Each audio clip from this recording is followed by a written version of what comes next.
This is the Vegan Breakthrough Podcast, episode number 7. Thank you so much for joining me today.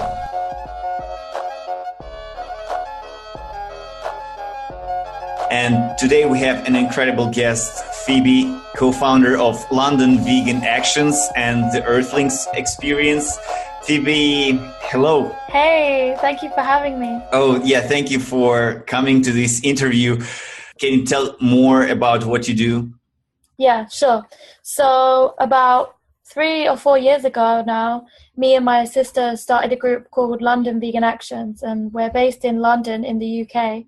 And this is a group that aims to help animals through creative activism. We organize creative protests. We take regular trips, volunteers to animal sanctuaries around here. And we also started something called the Earthlings Experience. That's another thing that I founded with my sister about 2 years ago now. And we basically wear masks and we have laptops and we show footage of what happens to the animals to the public. Can you share with our audience how you became vegan in the first place? Yeah, so I went vegan about 5 years ago, and it was through a mix of different things, I believe. So one thing was meditation. I was meditating a lot around this time in my life, and I started making the connection with all beings because I would repeat the mantras to myself, may all beings be free. And it didn't make sense to me that my dog was, and I was loving my dog, and then he was free from suffering, but the other animals weren't. So I started to make the connection through this, and I watched this video which was called Life in a Day, and it was on YouTube, and it was short 5-minute clips of different people around the world, their day, what their day looks like. And one of them happened to be a farmer, and he was slaughtering animals, and it's the first time I had seen footage like this of animals being hurt. And it just got to me, and I stopped the video. I watched it all, I stopped it, and then I was like, right, going vegetarian, because I hadn't made the connection about the other things yet. It just took me like 2 months, and then I saw the word vegan pop up on social media somewhere, and then I was like, what's this vegan thing? And then I searched online, and I found all this information about the dairy industry, the egg industry. I found out about clothing, entertainment, and then fully made the connection and just went vegan overnight. Yeah, so that's my story. I see. And what was the hardest thing for you about being vegan? Probably the hardest thing about being vegan is knowing that even though you're vegan, animals are still suffering out there. So even though you're doing the best that you can, there are still so many animals suffering, and it's just the amount that shocks me sometimes. You know, when people give out these statistics, and it's like billions and trillions even, it's hard to comprehend these figures. The amount of animals that are suffering and being killed on a daily basis is just, wow, it's just shocking, mind-blowing. So yeah, that's probably the hardest thing about being vegan for me. Totally. And how did your family and relatives reacted on your decision to become vegan? So my family weren't that keen on the idea of me going vegan, but I went vegan anyway because I'm a strong-minded person. I've always been really independent and confident in making my own decisions. I remember my mom saying something like, oh, you can still eat fish or something like that. I was like, no. And I tried to explain what veganism was to all of my family members, and they didn't really want to know, apart from my sister, who she went vegan straight after me because I told her about the dairy industry, and we both went vegetarian together. So then she instantly kind of connected with that, and then she went vegan as well. And then we became active together as well. Okay, and what do you like about the modern animal rights movement, and what do you think can be improved? I like that we can use things like social media to our advantage because, as you see, you can make a video, share a video or a picture online, and it can go viral in seconds. And that's great to be able to use that tool to get the message out there to the masses. But I think at the same time, it's a tool, and it shouldn't be our only focus. So that's probably what could use improving, is being able to take time away from that and just be. And I think meditation can really help with that too. Just looking to ourselves sometimes for the answers, just stilling our minds, because when we watch all these videos and we read these articles about all these animals suffering all the time, it hurts. And especially if you're a real empathetic person, and I think most vegans are, and that's why they've made the decision to go vegan. But we can really get lost in that and feel so powerless. But we have to take back that power. We have to believe that we will create the change, because we will. I know we will. Oh, definitely. What do you think? Is there a chance for us to see a vegan world, or at least like majority of the world go vegan in the next 50 years? Yes, I really believe so. I strongly believe that this world will go vegan. I mean, we have to, because otherwise we are destroying the planet already, aren't we? So if we don't start taking action, then there will be no planet. Yeah, definitely. I agree. At least it won't be us on this planet. Yeah, right. Yeah. Do you consider ethical veganism is like some form of a religion? No, I don't think it's a religion really as such. I know that often people can say that, but I think it's not, because when I think of most religions, there are kind of strict rules and guidelines that you have to follow. And then I think a lot of the kind of extremist views can come into it. But with veganism, it's just about simple peace, love, compassion, and it's a kind of moral guideline rather than something that dictates to you. And also, it's really easy to see why people would go vegan. It's the animals are suffering. It's a fact that this many animals are killed every year. And I think it's easy to see that rather than to get the idea from a religion, Definitely. And when did you decide to become an animal rights activist? From the point that you became vegan to the point that you decided that I want to make a difference, I want to be an activist? When I went vegan, which was like 5 years ago, it was about 2 months after that I became active, because I did think that I was doing enough being a vegan, and I didn't realize that there were more ways that I could help animals. I was searching online at some point because I was watching all these videos, of all the suffering and just feeling quite frustrated. I searched online for like a group to join and various organizations like PETA, and I couldn't find a way to actually join these groups. They were saying that they weren't doing that many protests or anything, and there was like nothing going on in London. There was one group which I went to a protest about animal testing. Me and my sister, we turned up together, and then we were doing that for a while. Then it got to the point where that group weren't doing anything anymore either. So we were like, let's start up our own thing. If there's nothing going on, then why don't we create something? And like I say, around that time, there was not much going on in London in terms of animal rights activism. So when we started creating these groups, we found loads of people were coming, and more people as more people went vegan as well. And it was great to be able to get our passion across to all these different people that were passing by, and to talk to them about things that maybe no one had spoken to them about before. It was really great. It felt great to be turning that anger and that frustration into something so positive. And what about now? Is that movement getting more and more activists, more and more participants in London? How many people are participating in these protests now? Yeah, we've seen such a huge rise in vegan activists, especially in London recently. I think one of the reasons was the Earthlings experience, because that was something different when we started doing that, and we got more and more people coming because they saw that it worked. They saw that it was effective.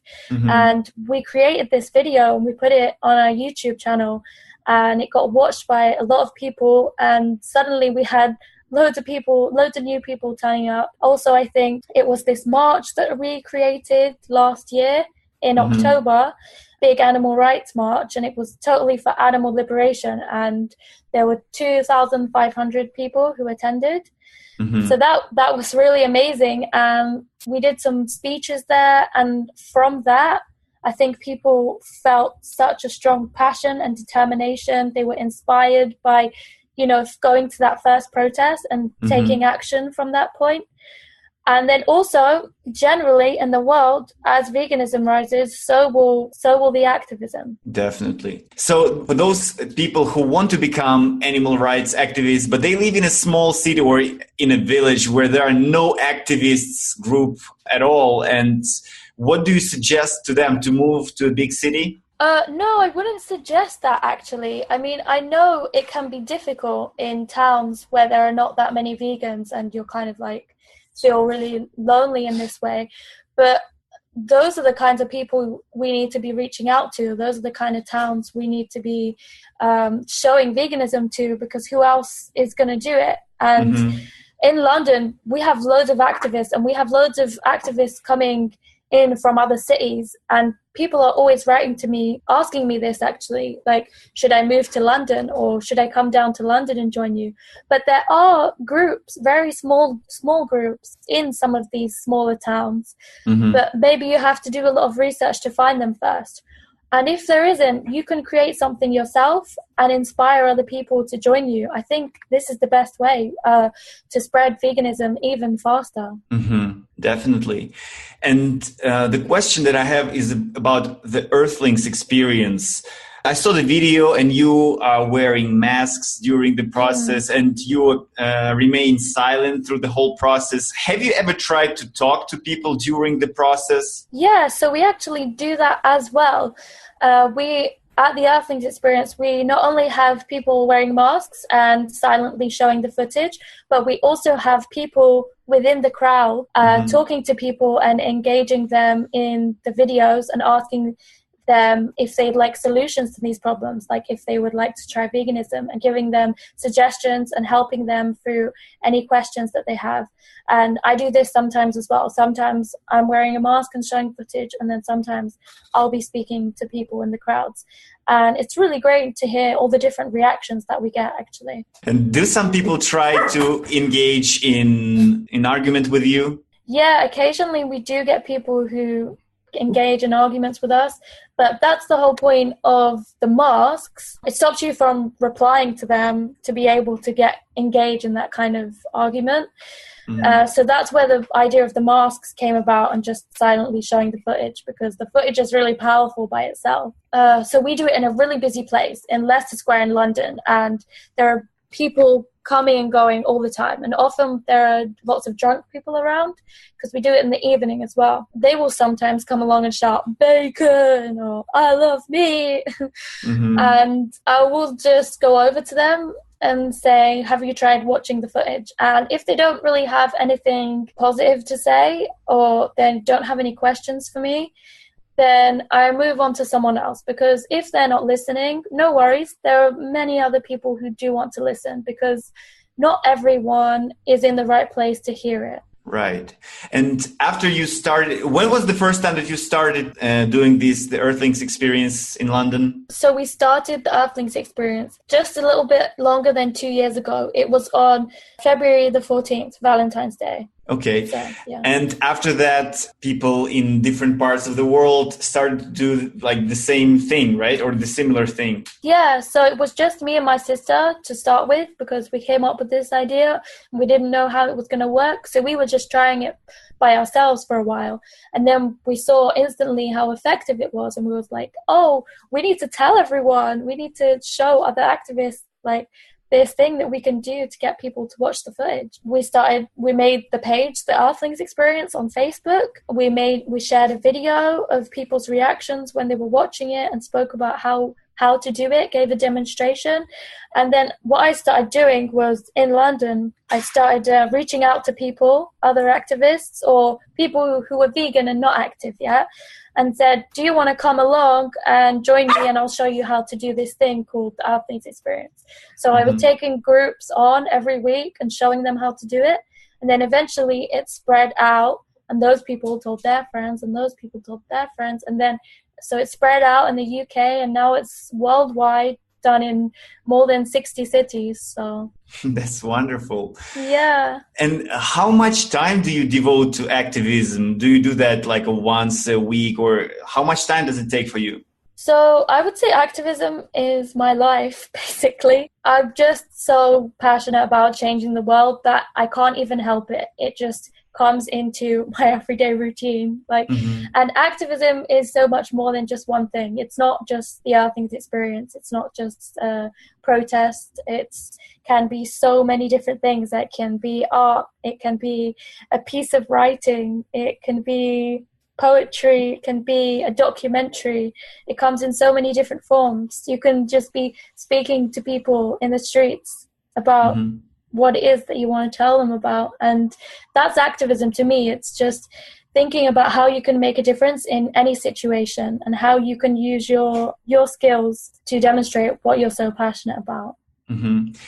Street activism, you consider it one of the most effective forms of activisms, right?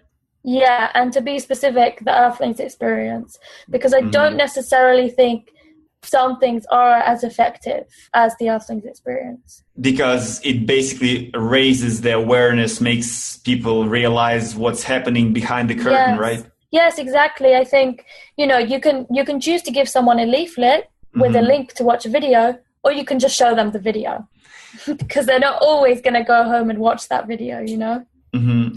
And during these 2 years or even more than 2 years that you were doing it, have you received any anger from people? What angry reactions have you received from people? I would say that the angry reactions are mostly coming from people who feel highly defensive about their own choices. That usually, I think the most common thing that people say is, "Oh, it's my choice." That you can easily turn this around and tell them, "Look, what about the animal's choice?" Because it is that simple. It's you're forgetting someone else's choice in your own choice, then it's not really freedom, is it? And I think that's one of the things that comes up a lot. We haven't had any particularly angry events I can think of, but I think that's because it is so powerful in this way that when people see you wearing a mask, they kind of realize themselves to watch the footage. Some people ask us, "Oh, are you not going to talk to me?" And it's quite funny, but they realize themselves after a while of not getting an answer, "Oh, okay, I just need to watch the video." And it's self-explanatory. You watch the video and you'll know exactly why we're there. You're not going to watch Earthlings and go, I wonder what they're trying to tell me here. It's so emotive.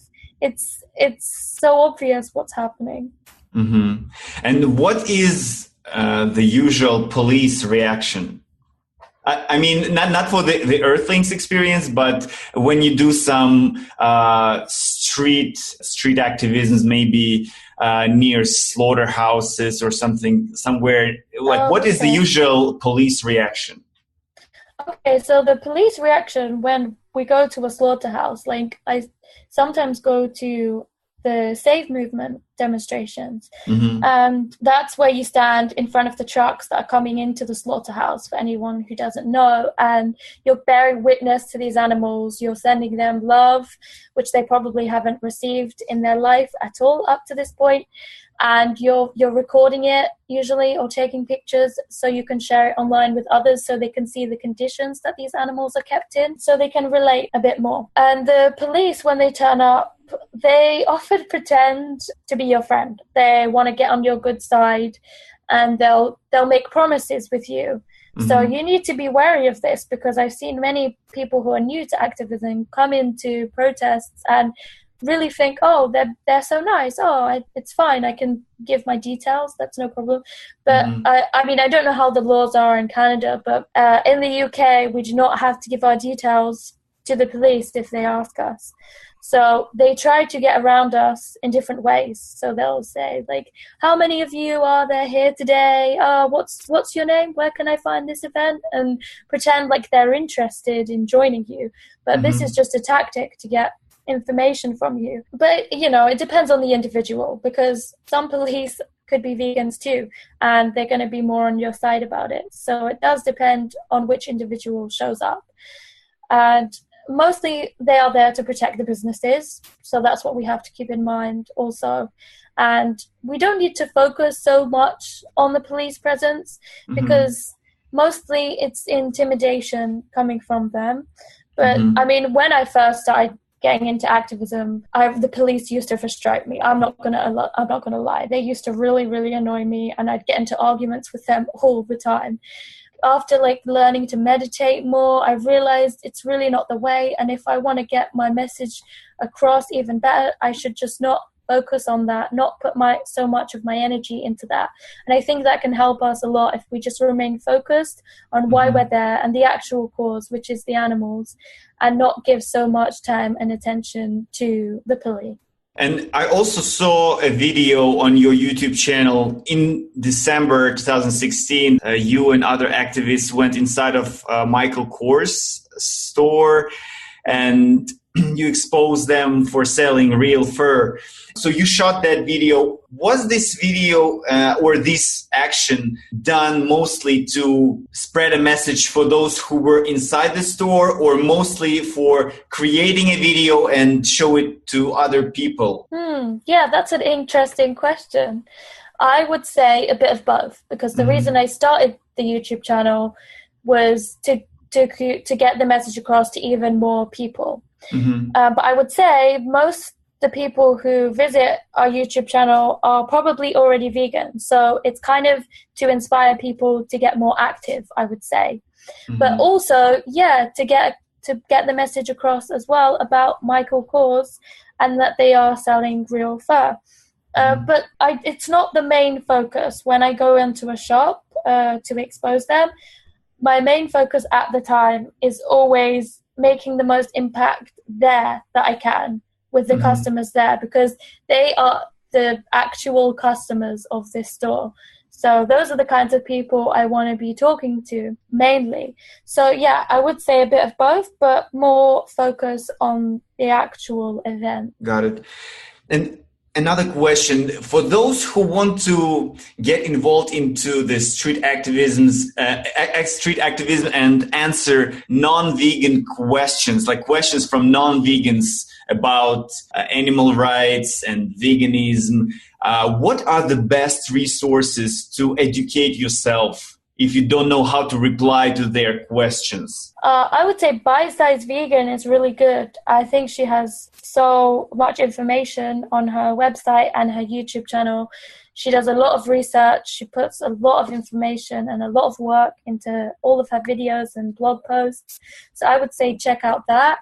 Well, I would suggest watching all the different kinds of documentaries that you can, like Cowspiracy, What the Health, Forks Over Knives, just so you're able to cover a whole wide range of reasons to go vegan, because people are going to throw all kinds of questions at you, aren't they? But also, you will learn from practice.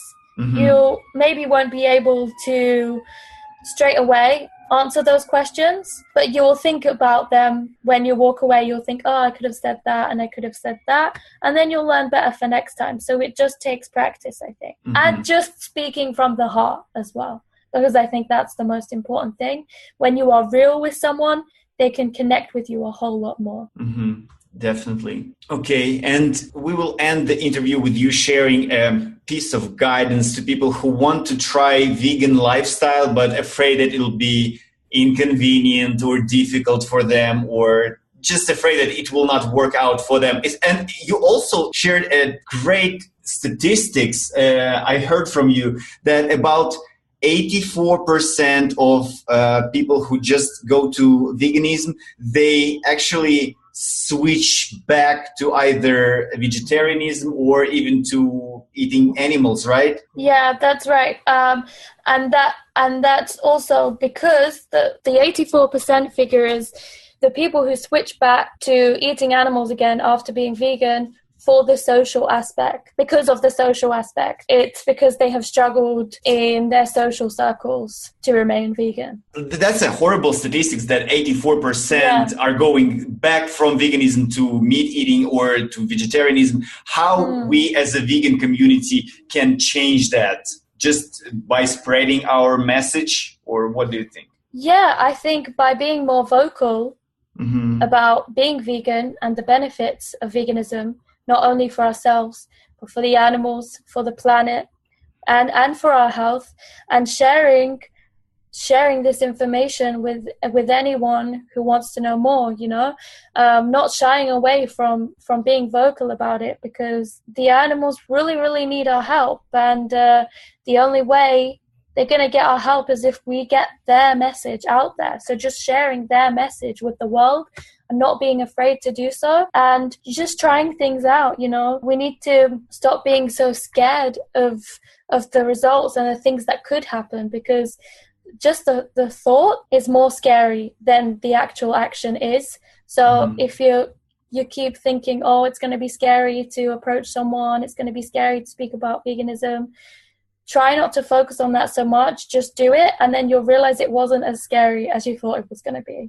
And creating more social groups, like, more activist groups, more meetups, this kind of thing, trips to sanctuaries, things where we can include each other. More togetherness. And another question that I have is about vegetarianism. The reason I'm asking this question is because I think sometimes, or maybe oftentimes, the whole idea behind vegetarianism as something that is a good thing for animals is totally misleading, because I have been a lacto-vegetarian for 5.5 years. I've no meat, no fish, no seafood, no eggs, and no fur, no leather, but I was still consuming dairy products, but because I just couldn't make that connection, and because I was in that Hinduism studies and Krishnaism, and like the milk is the best product that can be for people and all that. You know that information, right? I know exactly what you're talking about, because every time we do the Earthlings experience, we actually have Hare Krishnas come along. They pass by us, and every time I have a conversation with a different person from that group, and they tell me that exact thing, that dairy is kind of holy product. Yes. And I explain to them, if they think that the cows are holy, then they should treat them with more kindness, Definitely. So do you think that the idea of vegetarianism as something good for animals is often misleading? Yeah, I think so. Too many people go vegetarian and then stay vegetarian. And they think that they are doing something great for animals. They think that it's enough. They think that it can be a process. It can take some time to transition. And fair enough, but it should by no means be our end goal. Our end goal should be total liberation for all. And I know exactly what you mean when you say about vegetarianism being misleading, because that's the reason I went vegetarian and then went vegan. Yes, and for me it was 5.5 years, and all this time I was thinking that I'm an animal lover and I'm doing a great thing for animals. And then when I suddenly realized everything, I felt so dumb how could I believe for such a long time? No, you were being lied to. That's what we have to remember as well. We can't blame ourselves, We were being lied to for so long, like milk makes your bones grow stronger and all that, We've been fed a lie, and that's the reality of it. We just have to, wake up to it. We have to see, there is no truth in that. It was all a lie, and change our future actions. That's all we can do, and just keep spreading the message to others. Okay, definitely. And so the last piece of advice for you, from you to people who want to become vegans, but they are afraid that, there'll be nothing to eat for me, nothing to wear, and it'll be so difficult and inconvenient. What's the piece of guidance for them from you? Veganism is growing, guys. Like, if you want to go vegan, now is the time. There are so many different products out there now. You can find vegan food anywhere, even if it's just really basic, It doesn't have to be the expensive products, because I think there is a complete misconception that veganism is expensive and it's something only for the elite. But actually, anyone can be vegan if they have the means to buy their own food, because you can go to any supermarket and get chickpeas and rice and broccoli, tomatoes, these kinds of things. And this is the pure whole foods anyway. You'll be eating the best. you'll be helping your health, the environment, the animals. There are so many reasons, guys, and now is the time. Definitely. And can you share the best way people can connect with you? Yeah, okay. So I have Instagram, which is probably the social media that I use the most, and it's Vegan Magic, but it's spelled Vegan Magic with a CK on the magic. And that's probably the one that I use the most, and I'm sharing not only information about veganism and activism, but also just about mindfulness and about how we can help ourselves too, and a spiritual journey, and how we can help to awaken others to it as well. And also we have London Vegan Actions on Facebook and Instagram, and we have the Earthlings Experience on Facebook and Instagram as well as the YouTube channel too, which is also London Vegan Actions. Okay, wonderful. Well, Phoebe, thank you so much for your time. I appreciate it. Thank you so much for coming for this interview. Thanks for having me, and I've really enjoyed the questions. And I like what you're doing as well, because your podcast is activism too.